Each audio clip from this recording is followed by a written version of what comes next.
It's Autumn Reeser. Hello. Lost Boys 2.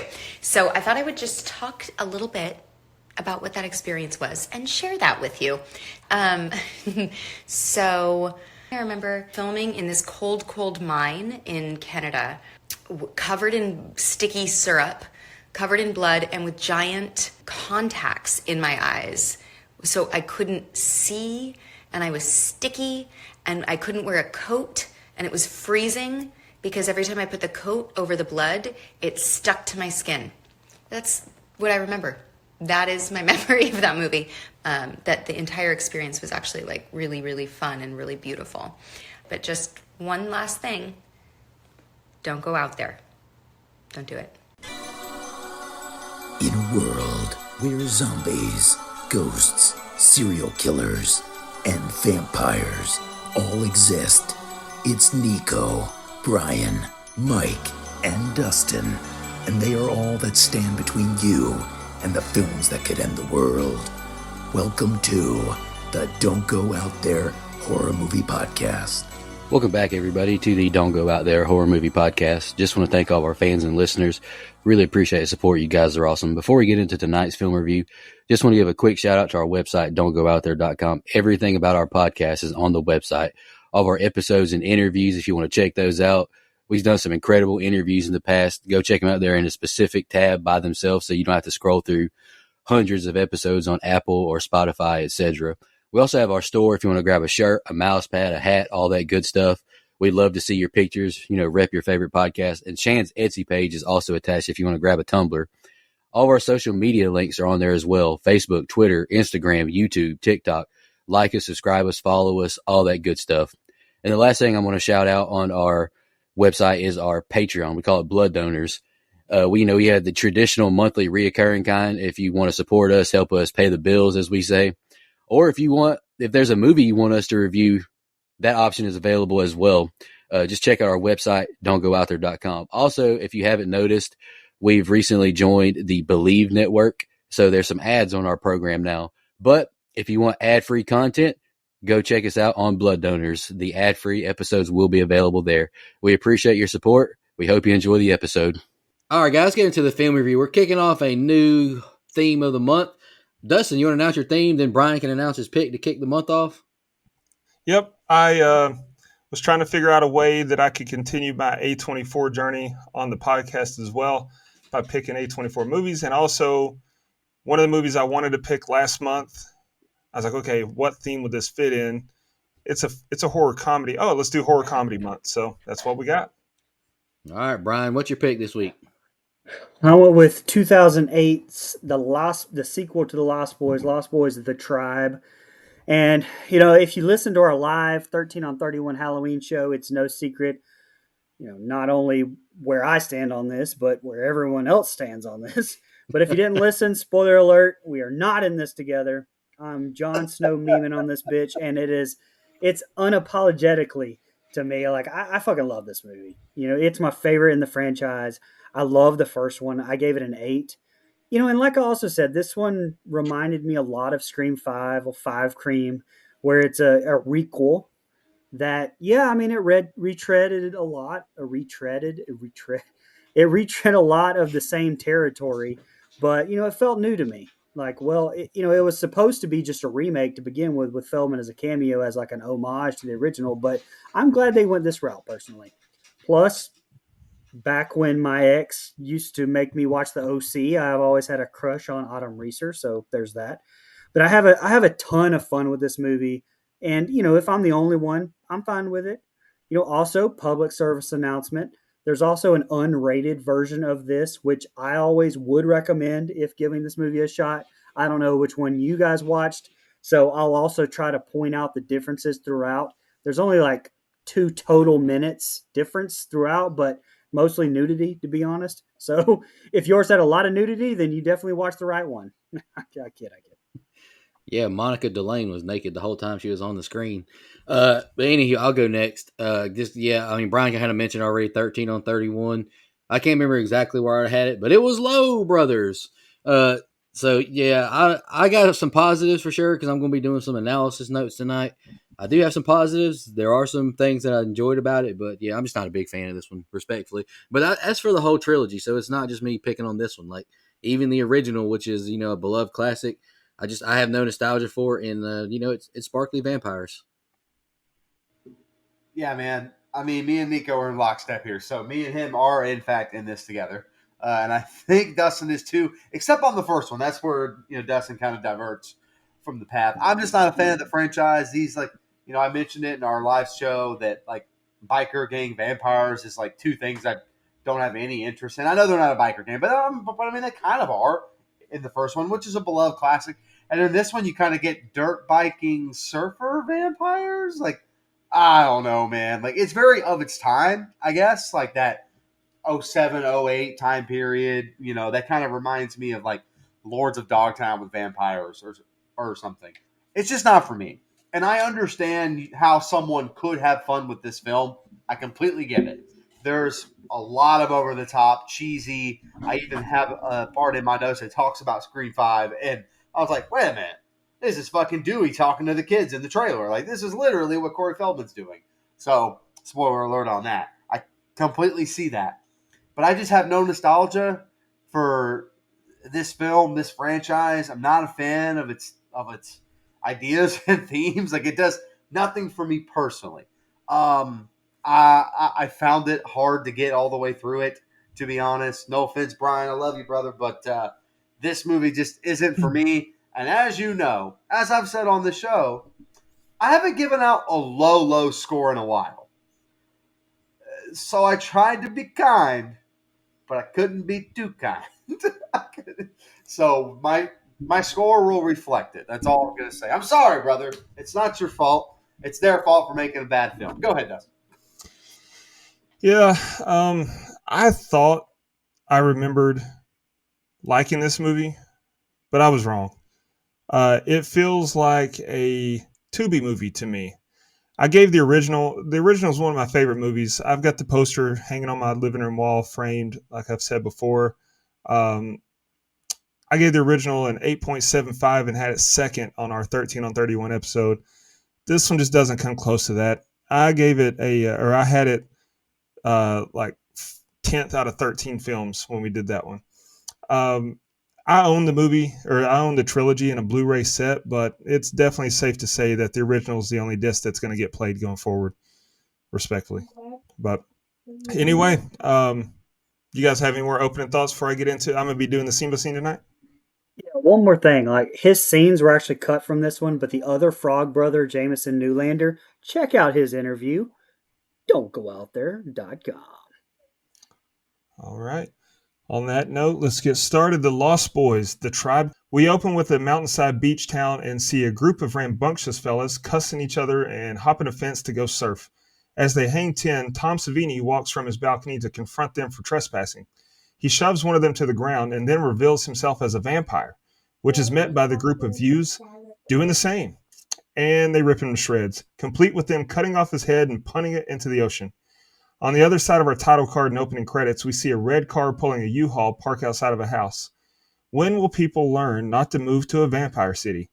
It's driven by our less than polished lead actor in the film, Chris, who's with his little sister. We know this because he called her little sister in conversation, much like all older brothers do in real life, definitely. Anyway, her name is Nicole. They walk up to the house where they reconnect with their Aunt Jillian, who shows them their new living quarters. What a shithole, complete with a random kid banging on something in the backyard and a random old guy sitting on an outdoor couch. After they settle in a bit, they head into town where the movie shows us assorted townfolk with generic soundtrack playing. And yes, they shoehorned in a fat shirtless guy playing the saxophone. At a surf shop, a kid fanboys over Chris, and then Chris asks for a job, and the kid directs him to the Frog Brothers shop while a nerdy guy creeps out Nicole.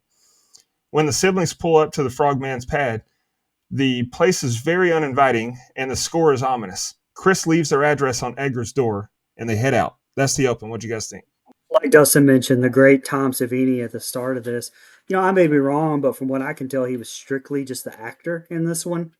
Darren Marcoux and his team had special effects duties throughout, which I think were pretty damn good for a straight-to-video release.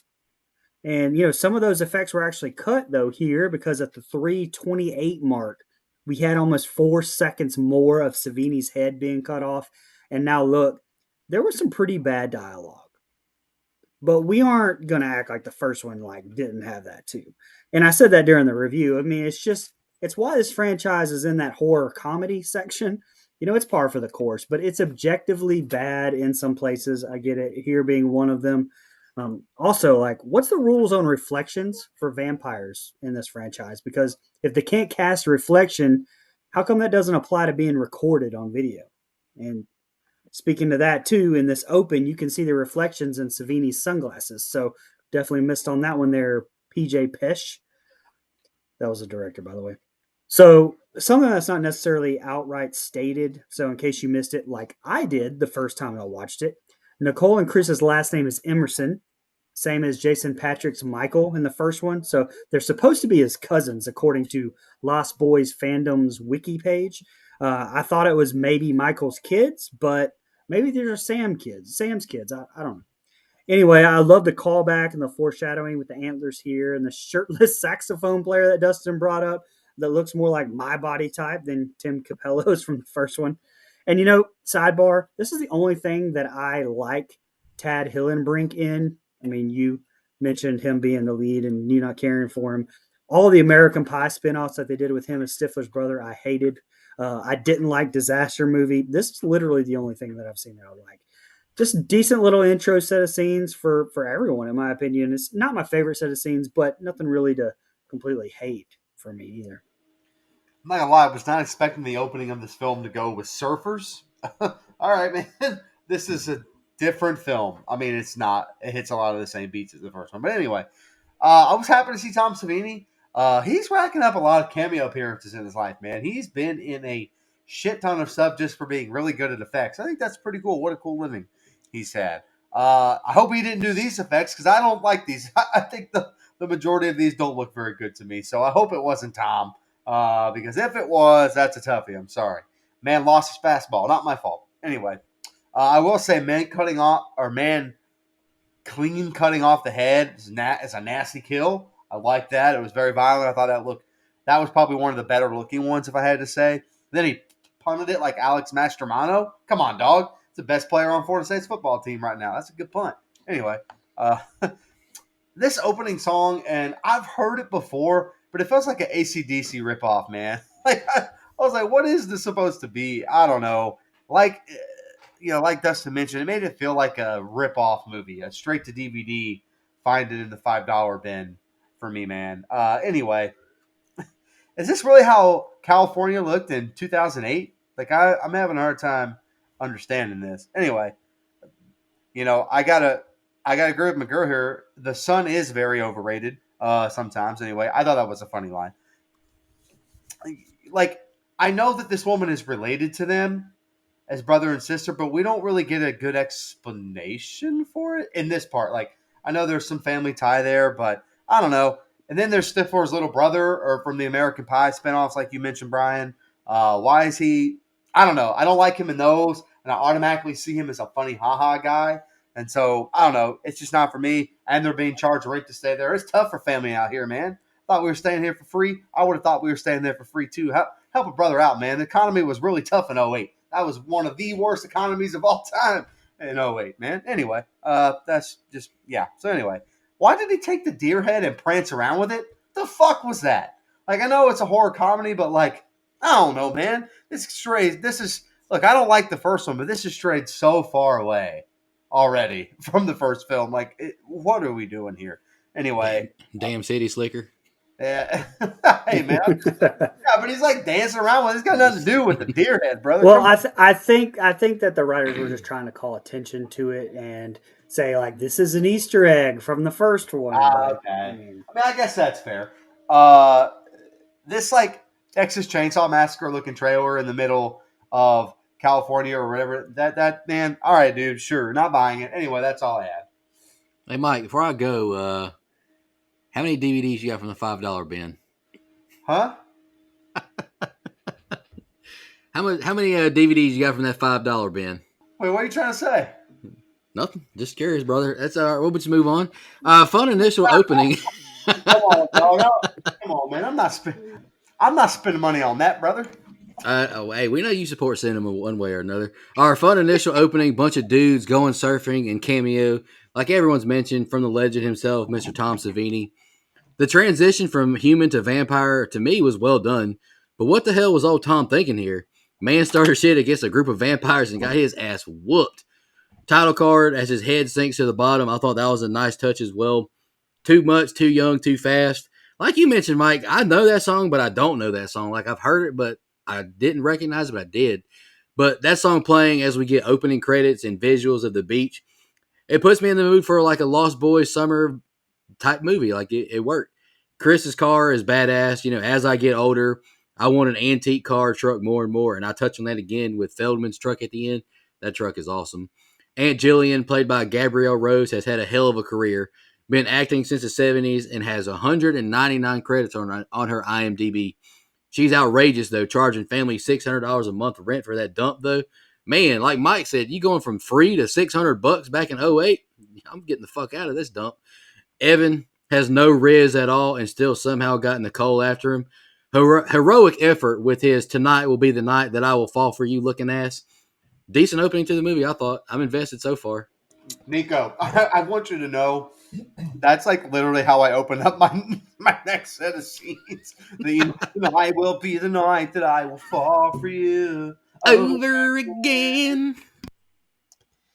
All right, back at their new home, the siblings are rearranging some furniture and Nicole hops in the shower, so Chris reminisces about surfing while standing in the doorway. Okay. He then sits on a pier just staring off in the water when one of the trespassers appears out of thin air beside him and scares him. Chris knows him as Shane Powers, and Shane invites him to a surf party. Back at home, Nicole tries to talk Chris into going when Aunt Jillian barges in with a riveting idea. Watch the Goonies and eat some Dunkin' Donuts. So they decide to go to the party. More generic soundtrack plays when they arrive, and we see everything from two girls making out to a guy breakdancing to a random topless chick to a guy doing blow who turns out has a history with Chris. They don't like each other.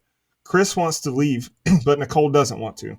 The nerdy guy from earlier tries to approach Nicole, but some bullies prevent that from happening. Shane moves in and takes Nicole on a tour while Chris awkwardly stares at a girl dancing until she calls him out, and they have a chat full of some of the most poorly written dialogue you'll hear in a film. Anyway, she's a surfer groupie, and she knows Chris, and she strips as Chris follows her into the shower. Meanwhile, Shane and Nicole are having a conversation about death, and he gives her a dead rose. Worst episode of The Bachelor I've ever seen. But call him David Blaine because he brought the rose back to life.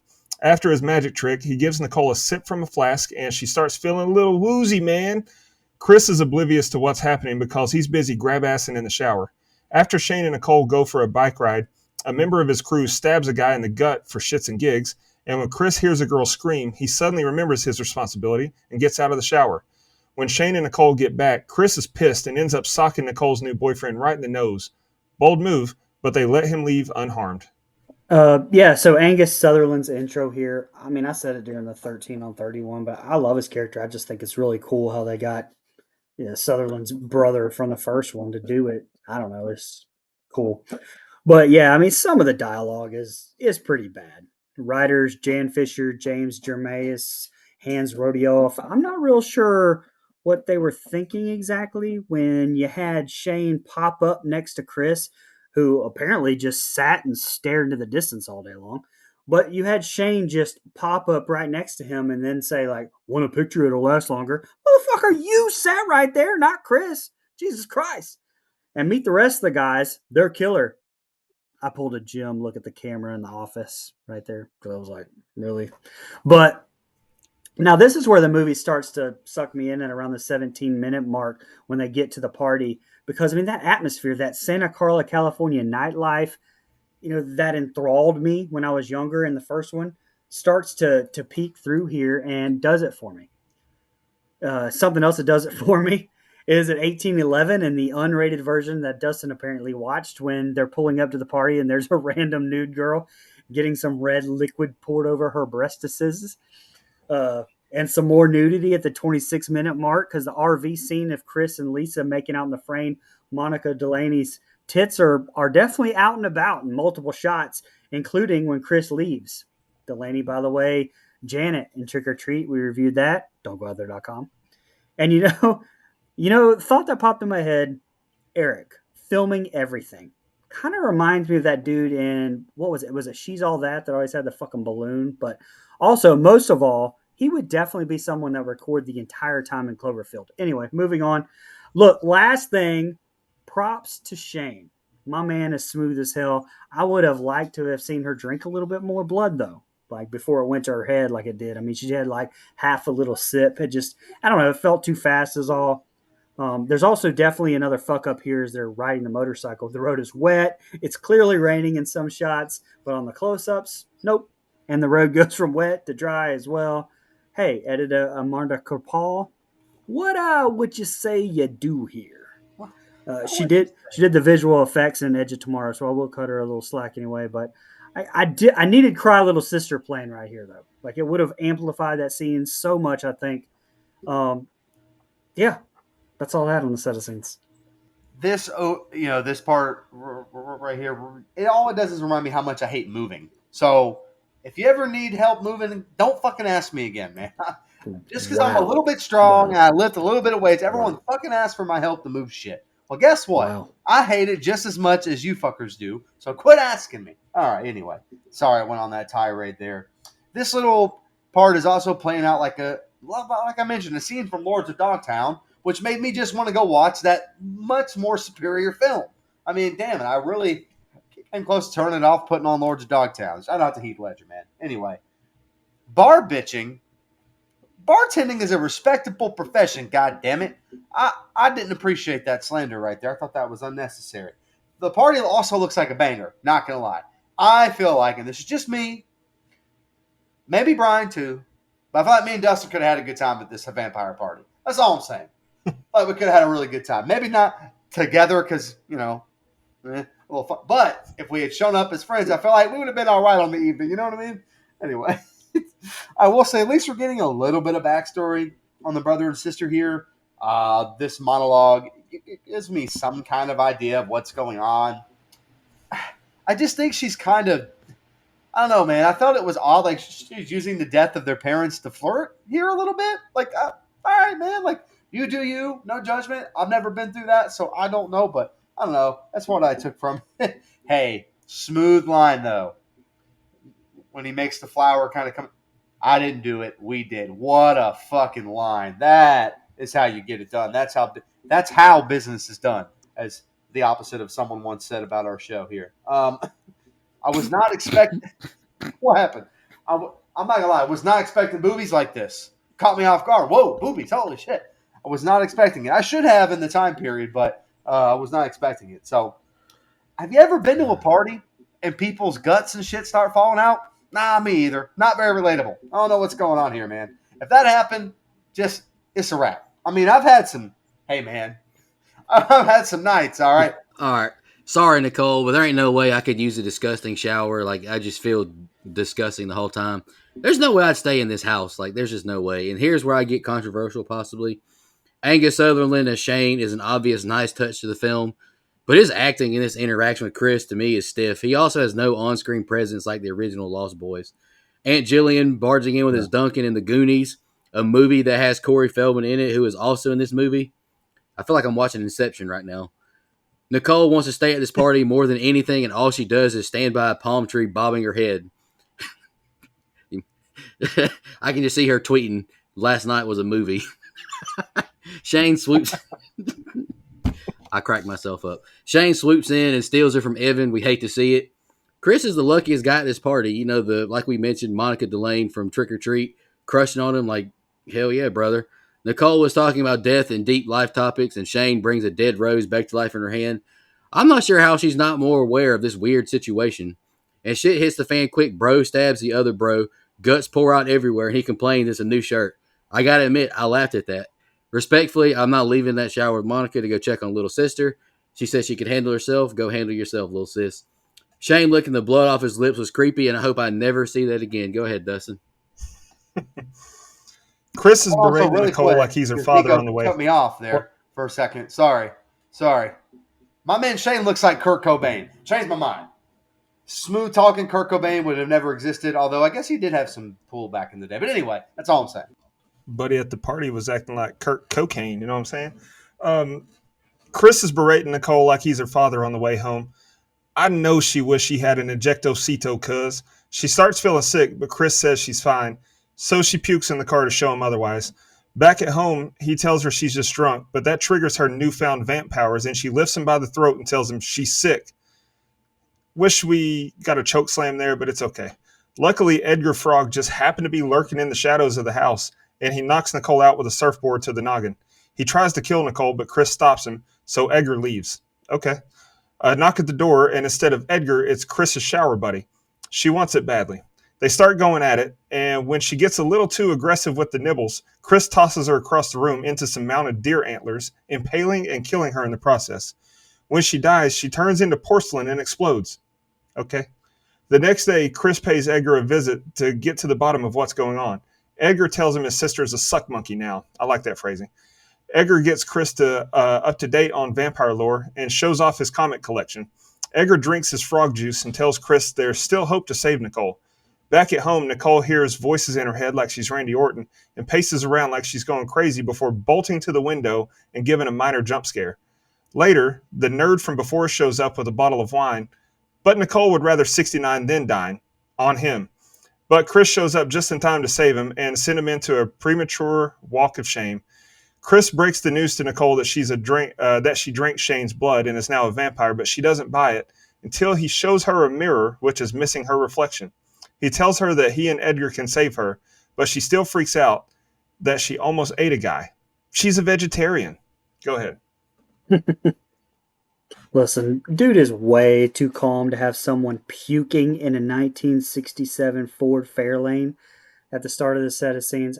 Hell no. Especially my sister. I'm throwing the emergency brake, throwing that bitch out on the side of the road after that. That's ridiculous.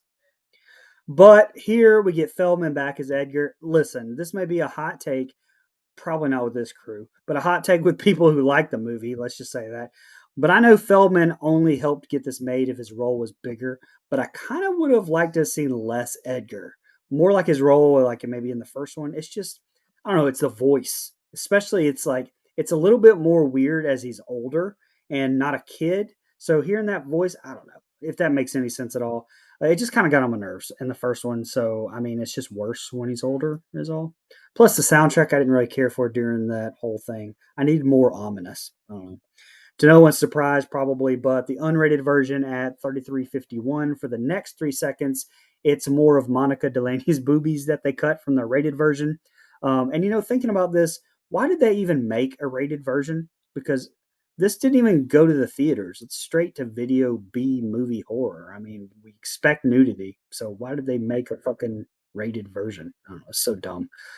But the biggest missing piece is at 34:43, where she's actually impaled on the deer antlers. Great kill. What we see is great, but in the unrated version, we get 5 full seconds of more gore, including a long twitching sequence where it's basically more explicit, as you can imagine there. I like the speed up effect as they use on Nicole when she's starting to really feel the hungry effects.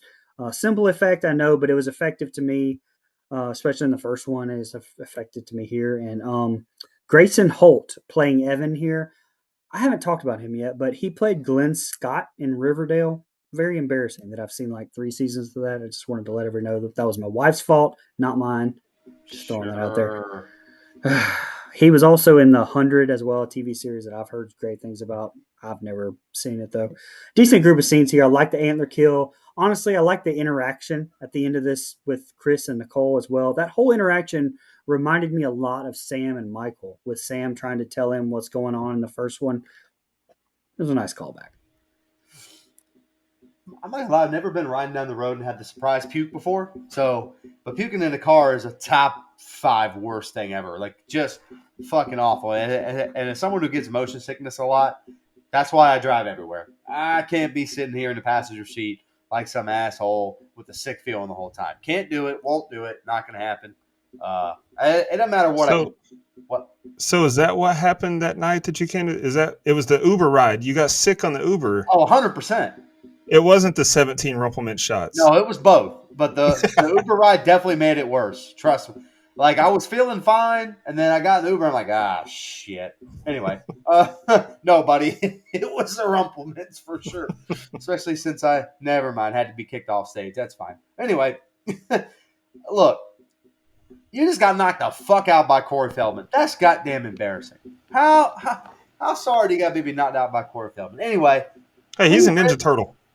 Okay. We ripped Nick Cage for overacting. What would you say Feldman's doing in this film, man? Man, I don't know. Maybe it's just me. I'm not a fan of him in the movie, and I have a little bit more on that later. But I know I was a weak man back in the day as a younger man and a single man. I wouldn't have cared about any of this vampire shit if this woman walked in, knocked on my front door, and asked to come in. Yeah, come on in. Come on in. Bite my neck. I don't give a fuck. That's what would have happened. All right. I will say, I would have been undead with the fucking quickness, son. Yes, sir. I think the antler wall kill is actually... All right, Brian, you ready? Something positive. Antler kill, fucking cool. Not going to lie. Probably one of the cooler kills I've seen in a while. I enjoyed it. The effects aren't great, but I thought the idea is really good, and the effects are good enough. So, no problem there. Why does Feldman have this voice like he's Batman? Like, like that's how he talks. Like, what decision went into that to make you talk like the Dark Knight? I don't understand that. Anyway, I mean, I guess it came out around the same time, so maybe Christian Bale was an influence. I don't fucking know. Not a fan. And then he drinks raw eggs. I'm like, this motherfucker. I know it's a concoction to keep vampires off. He's learning lessons. He fought him in the front. I understand. But raw eggs? No, man, this ain't a fucking Rocky movie. I will say the fashion in this movie screams its time period, dude. It is unreal to go back and look at the shit we all used to wear back then, which is funny. And I saw Dustin talk about it. That new Netflix movie that came out did not nail 2003 at all. It looked like this, 2008. So I don't know what they were thinking. Look, not seeing myself in a mirror would be very odd. Like that happened. I was like, oh, that's a pretty cool way to be like, see, you're a vampire. No, fuck that. I'm out. If I'm going to be a vampire, I would go all in though. But I'd be like an old school vampire, like Dracula. Like I wouldn't be one of these new cool ones. I'd have a cape and shit and walk around and do like the Transylvanian accent just to piss people off. Hell yeah, man. That's all I got. Do the accent, Mike. I want to suck your blood. That right there. There you go. The siblings argument. I can see both sides, but it quickly goes south with Autumn Reeser's mid-acting when she expresses something wrong. Sorry, I'm being critical. Feldman out of nowhere cracking her with a surfboard. I gotta admit, I laughed. Chris is about to annoy the hell out of me with making every decision in life based on his sister. She's already expressed she wants to be responsible for herself, and let's be honest, like Mike said, Monica's throwing herself on you. Be a man. What's wrong with you? The callback antler death, it's what it is to me. It's a nice touch. You know, it is nostalgic. I get it. How did Chris sneak up on Edgar so quietly without him hearing him? And what's up with these guys' short fuses? Like, they need to calm the hell down. And Mike, I'm with you, man. Hot take. I'm struggling to take Corey Feldman seriously as a badass character. Overacting, like you mentioned. I just don't buy it. Audibly laughed at Feldman snapping on Chris about comic books. You can learn a lot about vampires from comic books as he sticks his finger right in his face. Good guy Evan continues not to be able to catch a break. Meets a cute girl, but now she's a half-breed vampire and wants to suck his soul out, but not in the way he desires, of course. The no reflection in the mirror was a nice reveal to Nicole, and I think she did a fine job processing the information. That's all I got. Go ahead, Dustin.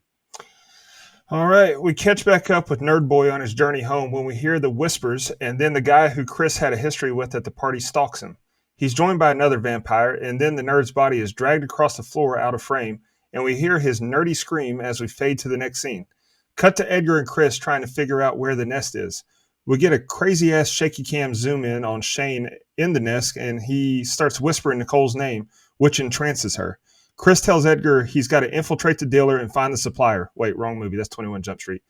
He's going to infiltrate the vampires and then betray them to save Nicole. We then cut to Nicole arriving at the nest, and we hear the best part of the movie, Cry Little Sister. Hell yeah. When Shane takes Nicole into the nest, two ruffians are watching when one stabs the other in the abdomen with a katana, causing a very bright red liquid to squirt everywhere. I can't bring myself to call that blood. Anyway, Shane takes Nicole to Pound Town as Cry Little Sister plays again, and Chris files a missing persons report for Nicole. And as he's leaving the sheriff's station, his enemy vampire, whose name is John apparently, is in the parking lot, and he tells Chris to keep his cool if he wants to see Nicole again, and get in the car. Dustin keep calling him nerd boy. It cracks me up. But during this chase, like, what is with this soundtrack? I mean, holy shit, not great here. I liked it much better when there was no soundtrack and you only really were hearing like door number one and then jump scare right after that. It was all good. Just that initial soundtrack was questionable at best here.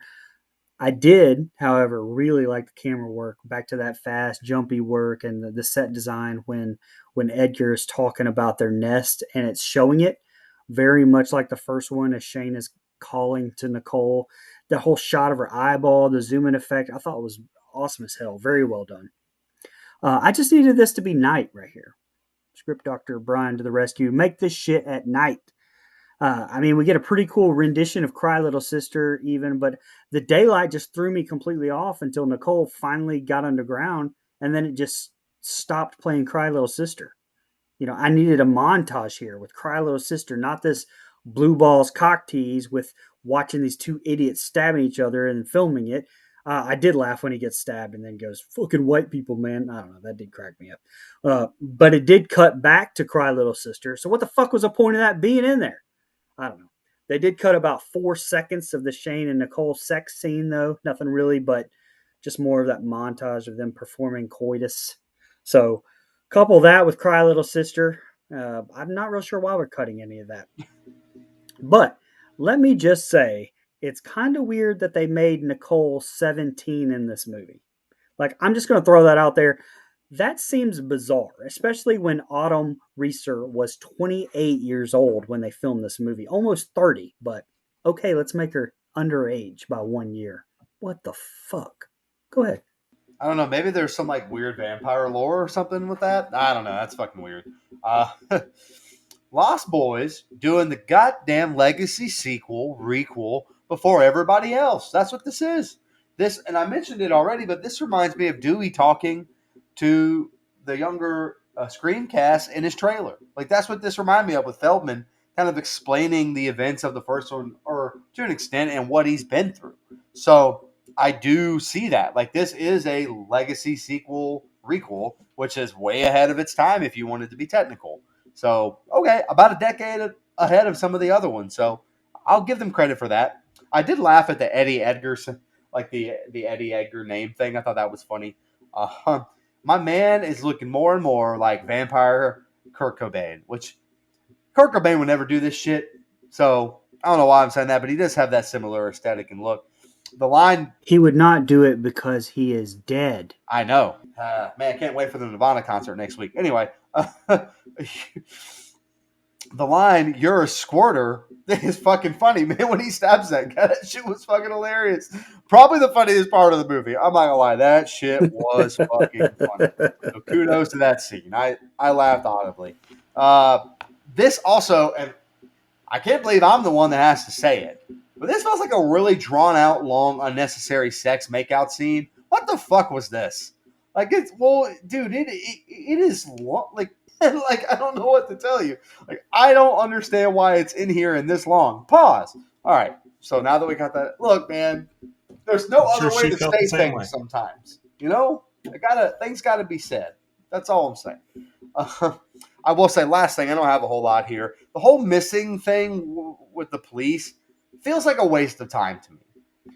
You know damn well it's these vampires or these weirdos where your sister is and everything. And I just don't understand getting this police involved. We never see them again. Like, it's just odd. Like, I don't know, man. It felt like a way to kind of bloat the runtime, in my opinion, and a waste of time.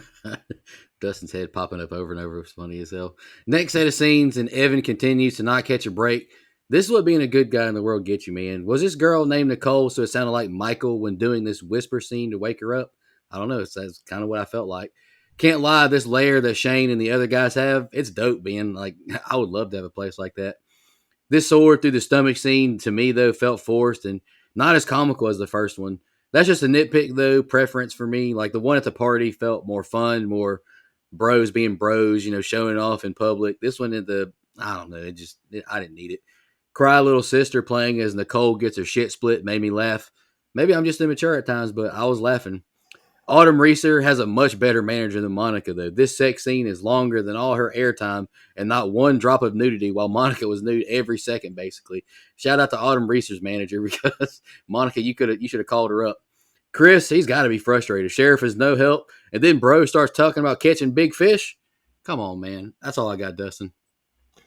All right. John and Chris go on a little road trip to the nest where Nicole is with Shane, and she says she's good. Shane says he'd never hurt Nicole and offers to give Chris eternal life too. But he has to take the first step, which apparently consists of doing dirt bike and skateboard tricks in the sheriff's station parking lot to draw them out on a high-speed chase that goes on longer than it should and is full of action cuts and ends exactly how you'd expect. The cops crash and the bad guys get away unscathed. Back at the nest, Shane tells him to think long and hard before joining the tribe because it's NWO for life. Back at home, Aunt Julian tells Chris their check bounced and delivers an annoying filler speech. Chris takes a nap until he's awakened by a car horn honking, and he takes a surfboard outside and gets in Shane's car, and the group has a very generic conversation on the way. Shane passes around his blood flask, and Chris takes a swig. They get to the beach and sit around a fire, and we get one girl flash her boobs, and another shows about 2 inches of her butt crack, before Shane announces that he and Nicole are heading back to the nest. Chris wants to go, but is told to stay. The rest of the guys in the crew vamp out and eat their girls, but Chris lets his girl go. But she didn't get far. John bit her and started kicking Chris's ass. But Chris gets the last laugh as he stabs John through the heart, killing John and making him puke milk for some reason. The remaining vampires threaten Chris, but Edgar shows up with stakes and scares them off. Chris proves to Edgar that he's okay and says they'll have to get to the nest and save Nicole. Edgar says he hates fucking vampires. But, no one ever said that he had to do that. He could fuck humans if he wanted to. Anyway, Wow. Next set of scenes is the ending. Jesus Christ. Yeah, Dustin, you definitely watched the unrated version. And, I just out of the blue, random thought, I actually don't dislike John. For some reason, I think he's kind of a badass character. But again, I have a soundtrack issue in this set of scenes. I needed some fucking rock music playing when he got in the car with him, and it shows them driving for 3 seconds, and the quiet is just weird. Then he pulls up to the camp and howls. I needed some rock music. I don't know, it just would have worked there. Also, here's a moral issue I have with the movie. If I'm Chris, I'm not turning on these guys. Just join them. This life seems fucking awesome. It's like Johnny Utah in Point Break. I'm joining Bodhi. Again, what does that show about me morally? I don't know. But vampire me up. Fuck man, I'm in. These cops are fucking terrible too. And, after we just did the Halloween 2 review, I'm just so tired of inept law enforcement in these movies. These kids are doing donuts in your driveway and they just pull a gun and then go drive around and do about as good as Sheriff Buford T. Justice and Smokey and the Bandit here. Should have fucking pulled out the taser and got one of them at least there. But at least we get Chris pulling a Marty McFly with the skateboard. I could have done without the entire scene, personally. The rest of the set of scenes I really liked, though. The montage of them surfing at night, the way all of this was shot, I thought it was beautiful. The transition into the fire as well. Speaking of that campfire scene, both the girls, Flash Kyle as he's filming, both shown, obviously, in the unrated version. And, one of these girls is actually Maha Aro in her film debut. She's gone on to be in War of Planet of the Apes, Hansel and Gretel Witch Hunter. Great fucking movie. I love that movie. Her second time on our show, as she was also in Cabin in the Woods as well. But anyway, the unrated version also presents different versions of the girls being attacked and eaten here as well. A lot more blood. But man, fucking Chris, man. When John says do it, he stops. Admittedly, I was like, oh, what a pussy. I would fucking become a vampire easily with these guys. Great effects, though, I thought, as John is puking and Edgar pops up with what could possibly be the best line of the movie. Who ordered the steak? Fucking great. But how much of a missed opportunity was it there to not immediately have a rock song playing after that? Be like, who ordered the steak? And then fucking montage of fighting there. maybe I've watched too many Arnold Schwarzenegger movies where we get an awesome dad joke line and then it's just like all out action fighting. I don't know. Missed opportunity there. Ending coming up. Yeah, I don't have a ton on this set of scenes. I'll try to keep it short, but why did we waste? I know I'm exaggerating, but I don't give a fuck. Why did we waste 6 minutes on vampires doing donuts on their bikes? The fuck is this movie, man? What? That takes so long. I don't understand. Anyway, and then it's like this, like I don't know. I know he's like faking to be in with the vampires trying to save his sister, but like I wouldn't drink anything they asked me to drink. Fuck these people, man. I am not doing that. Now, just me personally, I'm going full vamp. I mean, at this point, looks like a pretty fucking cool, fun lifestyle. Let's get after it. Party all the time. Fuck it. Eternal life or undead, whatever. Cool, man. It's fine. Is drawing on someone's neck like that a thing? What the fuck was this, man? I'm not gonna lie. This girl pulls down her pants and like shakes her butt a little bit. Butt crack is hilarious. I'm sorry. It's just fucking funny. Especially John Lennon's. Dude, come on. Come on. Oh. Damn. All right. You know who would enjoy these two girls making out? Raw General Manager Eric Bischoff. That's who. That's who would enjoy these two girls making out. Only some of you will get that joke, and I'm just going to leave it there. Yeah. I will say, my man turning into a vampire right here is a decent jump scare at the fire. I don't think the gore looks great. I've said that a bunch, but it doesn't look bad here. And licking her nose like that, fucking yuck, man. What the fuck? I know they're vampires and they like blood and shit, but it's just uncomfortable. Like I said, last thing, I'm not gonna lie. Outside of that, because I'm not doing that, even as a vampire, but still looks like a pretty fun deal. I mean, he should have just accepted his fate. Him and the sister both. I don't know. They don't seem to have a whole lot else going on. They're having to rent from their family member for fucking $600 in the 2008 economy. Fuck it. Become vampires. That's what I would have done. All right. Controversial again, but I'm sorry. Angus Sutherland, I think, is a terrible actor in this movie. This whole soliloquy on death and a part of a real family, it's a struggle to watch for me. This whole group's look doesn't work for me either. In the original Lost Boys, those guys felt and looked at the time. I agree with you, Mike. I don't know. The costumes just, I don't know. I just didn't buy it. Production team said, we need to fill out this runtime. Let's get these guys on bikes and skateboards and cause a ruckus for a little bit. Autumn Reeser was like Brian, you mentioned this as well. Autumn Reeser was 28, playing a 17-year-old in this. Alrighty. Aunt Jillian is way too overprotective, but I do feel her on wanting her damn money though. Another long, drawn-out scene of them riding in the car, surfing, by the fire. Maybe it's essential to the film. Feels like filler to me, though. The guys revealing their vampires and attacking their dates was intense. I did like that. I'll give the movie credit. The gore and the effects, I think they look good, personally, Brian. Wish we got more of this, to be honest. Feldman continues to be a struggle for me to take seriously in this role. I wish we would have gotten him a partner, like who was more known of a badass kind of guy of that era. I just don't buy him personally. Yeah, I'm kind of ready let's wrap this up. All right. Edgar, an ordained minister thanks to the internet, much like myself, speaks in Latin and blesses some water in the truck on the way to the nest, and he shows Chris his arsenal of weapons and puts on his patented red headband.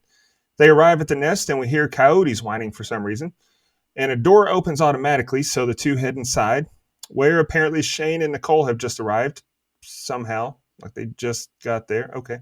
Nicole says she's ready, and Shane opens a casket to reveal her first meal. It's the nerd boy from before. Edgar and Chris navigate their way through the nest, and they're being watched. Nicole tells Shane she can't do it, but he replies she has to if she wants to be with him. Chris gets snatched up, but fends off his attacker and kills him in a way that made me roll my eyes and say, yeah, all right. He grabbed a mining drill while it was on and flung it the other way so it was facing the vampire who was lunging at him, who, of course, had to land on its chest first. Okay. As Edgar looks for Chris, he comes face-to-face with another vampire and blows its fucking head off with his holy water shotgun. As Chris hears Nicole whisper for him, he meets up with Shane, and they have a nice little fight, complete with Chris getting thrown through a table and Shane throwing some of the worst-looking punches I've ever seen. Nicole stabs Shane to save Chris, then Chris cuts Shane's head off with a katana, killing him and freeing him and Nicole. Edgar enters the fold again to provide some comedic relief, and then he drops the siblings off at home. As the two go inside to rest, Jillian bursts in the door and accuses them of smoking weed. They're covered in blood, but yeah, they're just smoking weed. Completely ridiculous and god awful. Her whole character sucked. But anyway, that's the movie. I thought that was funny. And Edgar getting ordained to bless the water online. That was funny to me. I laughed. Pop goes the weasel. Dude, come on. How great is that? That's fucking great. Ending is fine. I liked it. I had fun with it. Kyle's kill was good. Very graphic. Something that, again, presents different in the unrated version. We also get a good shot of melting face on that drill bit that we don't get in the R-rated version. But that's the last of the differences in the two. Now, Shane's death, I loved the head slice, but the CG afterwards with the burning up, damn, I thought that was disappointing. It didn't look good to me. Also disappointing that Evan didn't die. Man, fuck that guy. I like the ending with Auntie yelling at them on the couch and just sitting there accusing them of smoking the reefer. I love that scene. I thought it was funny. It reminded me a lot of the end of Avengers when they're all at the shawarma, the eating shawarma, them just sitting there and fucking just. I don't know, I thought it was funny. Now the after credits scene with Corey Haim, man, like knowing that his part was so much bigger, but he just couldn't stop with those addictions. And this scene too, like it took so much to get it to even happen. Haim wouldn't come out of his trailer. He was high, made the crew wait for hours. I don't know. Plus, like I was watching the Corey's TV show at that time, and so like watching that just I don't know, really made me feel bad for him and his addictions. Plus, what we know now with all the Hollywood shit, and maybe Corey Haim was fucking telling the truth. Corey Feldman was telling the truth the whole goddamn time. You know, if all this Hollywood scandal shit had come out sooner, maybe Haim would still be here. I don't know. It's heartbreaking. Go listen to our Jason Newlander interview. He talks about that some too. But anyway, I'm going to leave you with this wisdom. Make a man of fire, he's warm for a day. Light a man on fire, he's warm for the rest of his life. Sounds like it's better to be pissed off than to be pissed on. Anyway, Right. I know why you think the reefer scene's funny, because you grew up during reefer madness of the 60s. I understand, brother. I understand. I hate you. I know, man. It's okay. By the way, this is exactly how you become ordained. Corey Feldman was spitting facts. I am ordained. I have married 2 people. It's literally bloop, and you get sent a little email. Now you're ordained. Congratulations. It's not that hard. I am ordained. I thought it was funny. What? Yeah, it's fine. I will say some of the shots in the caves here are actually pretty good. Like I think they do a really effective job of like keeping vampires in the dark. I wish this movie had taken itself a smidge more seriously, but I know it wasn't going to. And that's why we're doing it in Horror Comedy Month. I will say, Cobain Vamp here is a fucking cult leader if I've ever heard one. Everything he says is about his vision. I mean, goddamn. I mean, he's no Midsommar cult, but it's still a cult, man. It's a cult of vampires. I feel like this chase scene goes on way too long. I'm ready to wrap it up.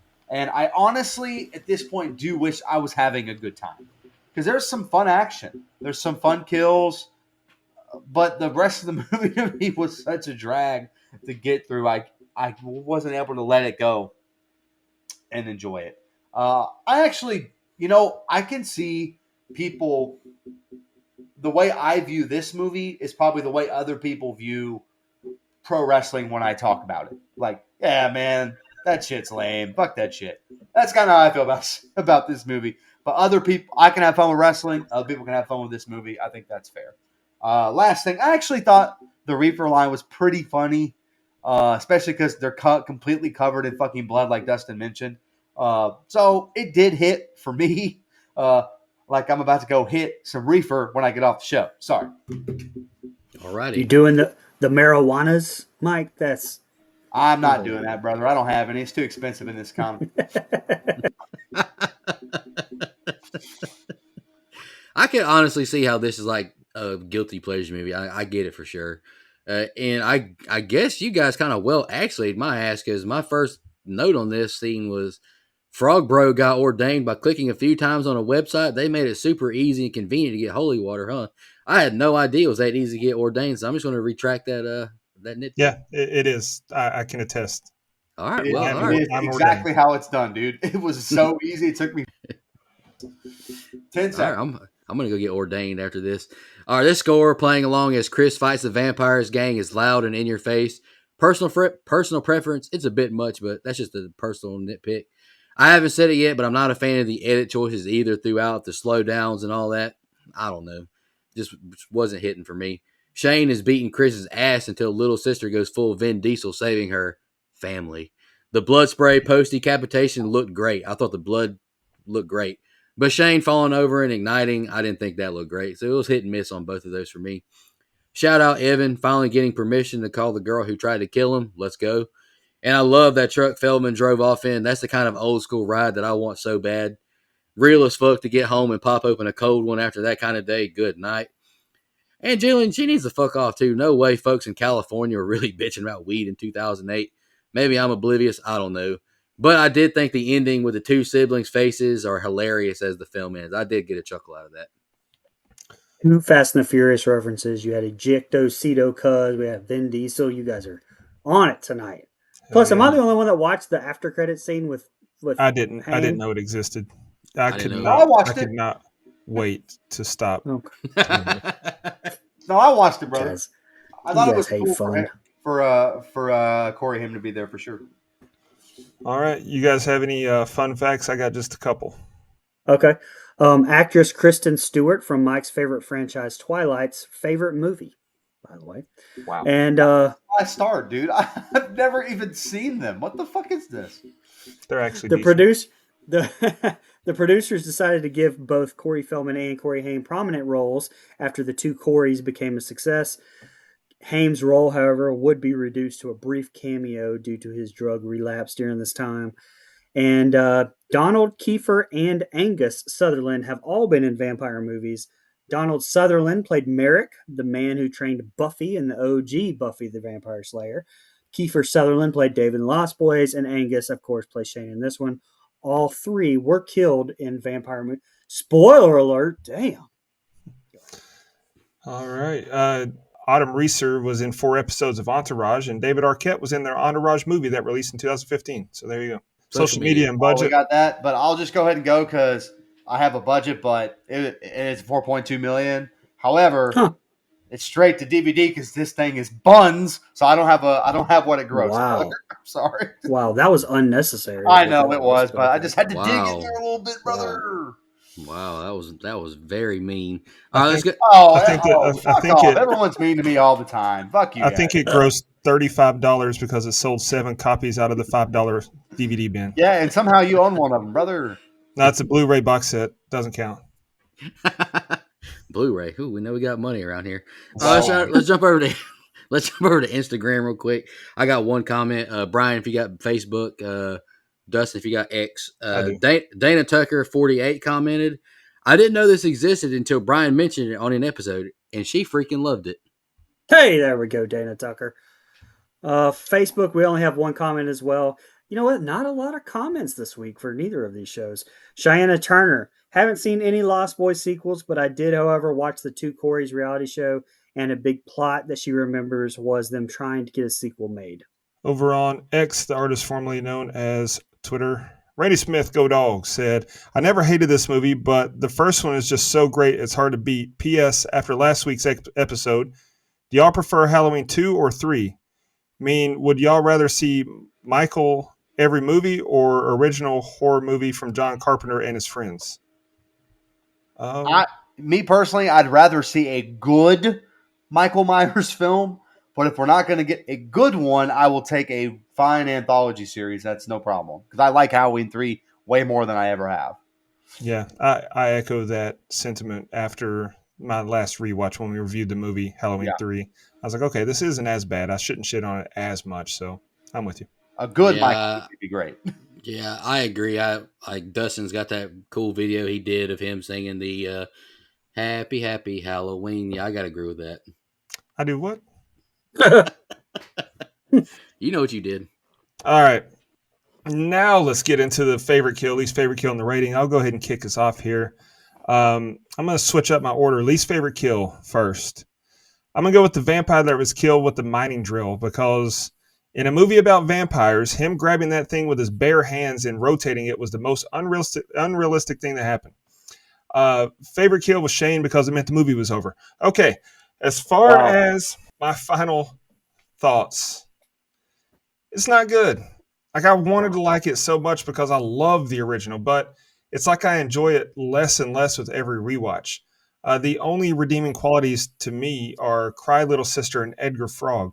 Now, I will say, Mike, you brought up Corey Feldman's overacting, compared him to Nicolas Cage. The difference, my friend, is that people actually have the audacity to consider Nicolas Cage a good actor. Corey Feldman has never been accused of that in his entire life. Come on, So Tommy Jarvis. Come on. I think you know what you're getting with Corey Feldman. It's fun. He's not meant to. He's over the top as Edgar Frog because he's supposed to be. So, Cry Little Sister is one of my favorite all-time movie themes, and Edgar Frog, love him. Even in this movie, loved him. So that's enough to give this movie a 4.5 out of me. Yeah. My favorite kill is actually the opening one. I think them fucking ripping Tom Savini to shreds was really fucking cool. Probably the best part of the film, if I had to be honest. I didn't really have a least favorite one. I mean, you could kind of, sorry, but you could kind of take your pick. That's not true. That's untrue. That's false. Oh, hey, man, I'm allowed to have my opinion, man. Okay, man? Come on. Yeah, I mean, look, it's just not for me. I tried. I wish I could have a good time with it. I just can't. And I'm not going to lie, though. The stinker after this makes this movie look like an Academy Award nominee, brother. I mean, just say It it. doesn't exist. Anyway. There we go. No, I mean, it's fun. It has its moments, but I'm just not a fan of the. I'm not a vampire film guy, man. It has to be done really, really well for me to get into it, and I'm not a huge fan of the first one. I think it's fine. So I'm definitely not a big fan of this like horror comedy spin on it. I don't have any nostalgia for it. It just feels like a straight to DVD follow up sequel, man. It's not always bad, but in this case, it was. Sorry, Brian. I don't hate you, despite what you think, but I gave this movie a 3.5, brother. That's ridiculous. All right, I'll go now. My favorite kill, I agree with you, Mike. Tom Savini at the beginning. I thought it was a good opening scene. I was invested. You recognize the character, or not the character, you recognize the person. I thought it was a good kill anyways. He was dumb as fuck to try all of them, but hey, it was a cool kill. Least favorite kill, I'm going to go with, like a lot of them are just, stabs through the chest. I'll go with Monica just because I have affection for Monica. Anywho, I think the movie has some fun moments. Like, there are some fun moments. It embraces the cheese and all that, but like, I'm not even a big fan of the original Lost Boys. This movie, like, the acting is not as good. It doesn't have the same kind of charm. Yeah, so I'm just gonna stop right there. It's just not my personal favorite. I gave it a 4. God damn. Sorry, brother. I'm sorry.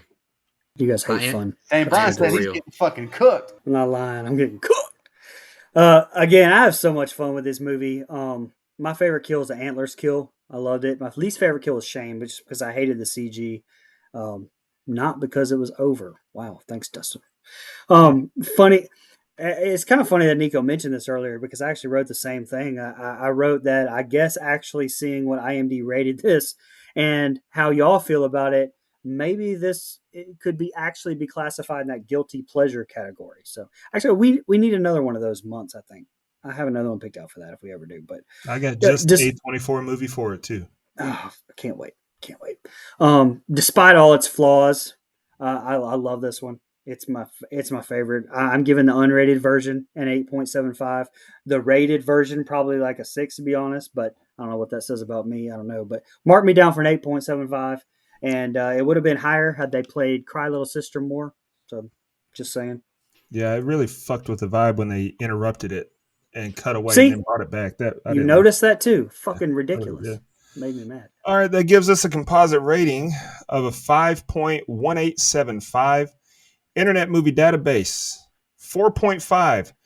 Rotten Tomatoes, you may want to sit down for this one, 0%. Holy shit. But it's only got 7 reviews because it's a direct-to-DVD movie, so they don't get a lot of reviews anyway. Fuck those 7 people.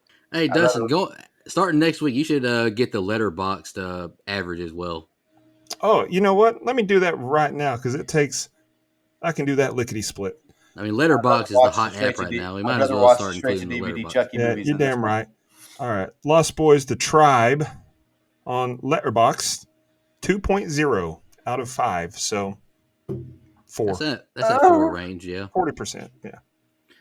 Anywho, any of y'all got any final thoughts on Lost Boys, The Tribe before you shout out our blood donors and Mike can announce his pick for Horror Comedy Week next month? Or Horror Comedy Month next week, excuse me. Whoa, what's going on? All right, let's shout out our blood donors. Legendary blood donor Dana Tucker. We still got 2 more reviews of her. Shout out to Dana. We appreciate your contributions. It means a lot. Legendary blood donor Anita Russell. Shout out to her. Final girl donors Christina Tower and Jenny Conway. Thank you so much. Camper level reoccurring Nina Horror Movie Crew Podcast. Alex Seligson, Steve Schmidt, Michelle Mirza, and Chris Manley. Camp Council reoccurring Edwin Hernandez Gunn, Joe Swinford, Adrian Aiello, Brian Samick, Andrew Ferguson, Brooke Maley, Heather Superduck, Jennifer Davidson, the Too Close to Home Pod, Dana Tucker, Cole McAlexander, and last but not least, Max K. Really appreciate y'all's help. Like we've said many, many times, absolutely. We mean it. Thank for sure. You. Takes a big burden of us to help us pay these bills because we're all broke except for Dustin. Mike, you want to announce your pick for next week in Horror Comedy Month? Yeah, hold on. Let me see if I still got it. What's up? The original Scary Movie. Can't fucking wait. Perfect timing with the announcement. This will date the episode, I'm sure. But the announcement of the new Scary Movie. So there you go. Scary Movie. From the Wayans Brothers. Can't fucking wait. Time to go back to the OG. Let's do it. Hell yeah. I haven't seen this movie in a long time, so I'm excited to revisit it. Yeah. We appreciate y'all listening, and we'll be back next week. Y'all have a good one. Go ahead and say it. Say it. Jason X. Just want to remind everybody.